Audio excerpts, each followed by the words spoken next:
Tahukah kamu bahwa dari Kabupaten Purbalingga, dahulu ada seorang ulama yang sangat termasyhur di Mekkah. Beliau adalah Syekh Nahrawi Al-Banyumasi. Beliau lahir di Purbalingga pada tahun 1860. Nama aslinya adalah Kiai Muhtarom. Kemudian tafa'ulan kepada gurunya, sehingga namanya menjadi Nahrawi.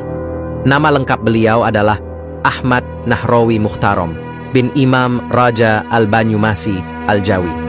Pada saat usia Syekh Nahrawi masih muda, beliau memperoleh surat izin mengajar di Masjidil Haram karena ketekunannya dalam mencari ilmu.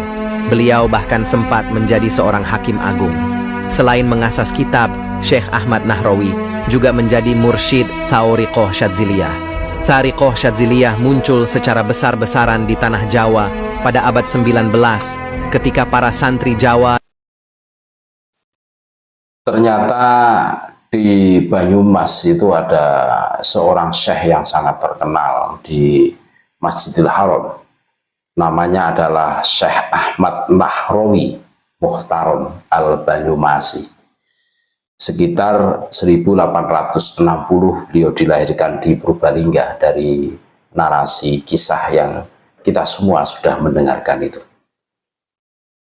Aslinya nama beliau adalah Kiai Muhtarom. Karena tafaulan dengan guru beliau, akhirnya beliau namanya ditambahi Nahrawi Muhtarom, Syekh Ahmad Nahrawi Muhtarom. Ini menarik. Ini sangat jauh beda dengan pola yang diterapkan oleh Khabib Dobolowi. Ini jelas ada rekam jejaknya bagaimana Syekh Muhtarom atau Syekh Ahmad Nahrawi Muhtarom Al-Banyumasi ini berkiprah di Masjidil Haram, menjadi pengajar di Masjidil Haram, mendapatkan legalitas pengajar. Karena apa? Karena status keilmuannya, karena kegigihan beliau dalam menuntut ilmu, saudara-saudaraku.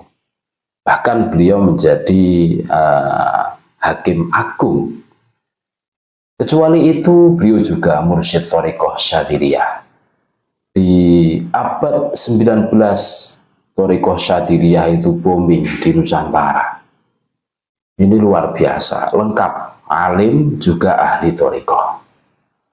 Ini sangat berbeda dengan para khabib yang selalu mengunggulkan leluhur mereka tanpa adanya bukti. Katanya Fakih Muqaddam mi'raj 70 kali. Ada kisah Khabib yang bisa menurunkan rantai emas dari langit. Ya buktinya anak cucunya dawir ke sana kemari, ngemas-ngemis. Ini kan fakta. Kalau memang leluhur mereka itu bisa menurunkan emas dari langit, ya dimintai dong amalannya itu apa. Terus dipraktekkan biar tidak usah ngemas-ngemis luar dawil. Ini secara nalar ini sudah tidak masuk. Polemik nasab menyadarkan kita semua, banyak saudara-saudara kita yang tersadarkan dengan adanya polemik nasab. Yang tadinya percaya khusnudzon kepada Khabib bahwa Khabib itu min dzurriyyatir Rasul, hari ini mata kita semua terbelalak. Ternyata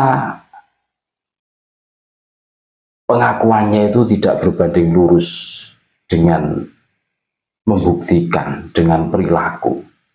Bagaimana mungkin orang yang mengaku cucu Nabi perilakunya kok berangasan, tidak punya aturan, senggol dikit marah, persekusi. Ini fakta, saudara-saudaraku. Kata mereka, wow, kami meniru Umar bin Khattab, katanya. Kalau berbicara tentang pembenaran diri, ya jauh lah. Kita harus betul-betul objektif. Kita harus betul-betul sesuai dengan fakta yang ada. Jangan sampailah kita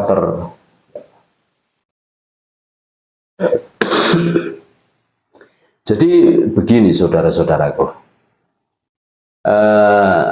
kisah tentang ulama-ulama Nusantara termasuk Syekh Ahmad Nahrawi Al-Banyumashi ini kan jarang yang tahu.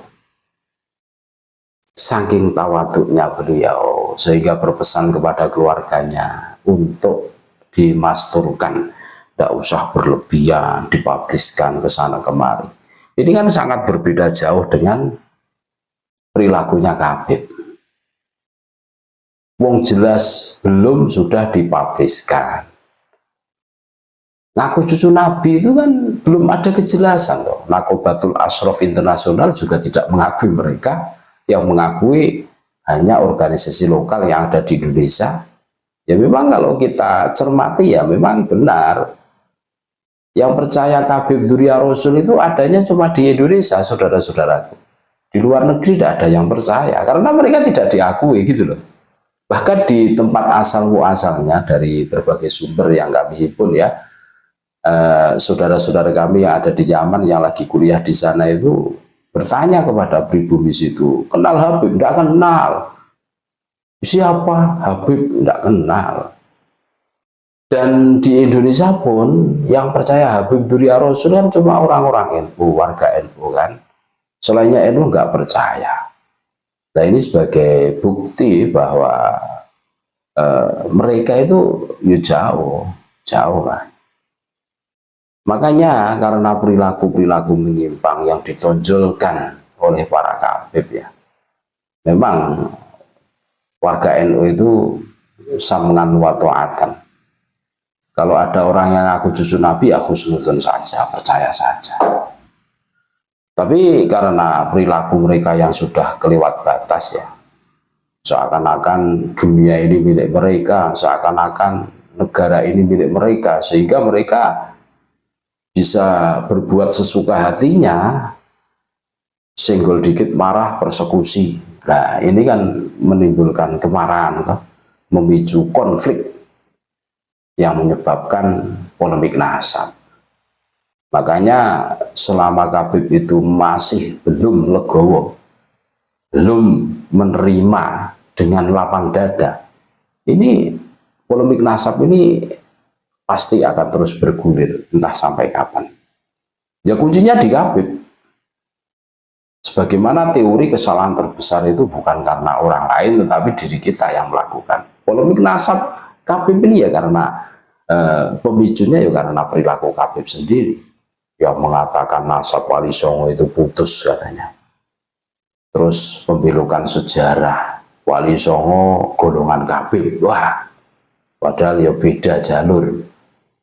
Kurun waktunya juga jauh gitu kan. Negara asal muasalnya juga beda. Bagaimana mungkin satu dzurriyyah ini kan lucu ini, lucu. Memang tipikal orang-orang lucu sukanya itu pamer. Nah, apakah baginda Nabi seperti itu? Oh jauh. Tidak pernah baginda Nabi Muhammad SAW mengajarkan pamer.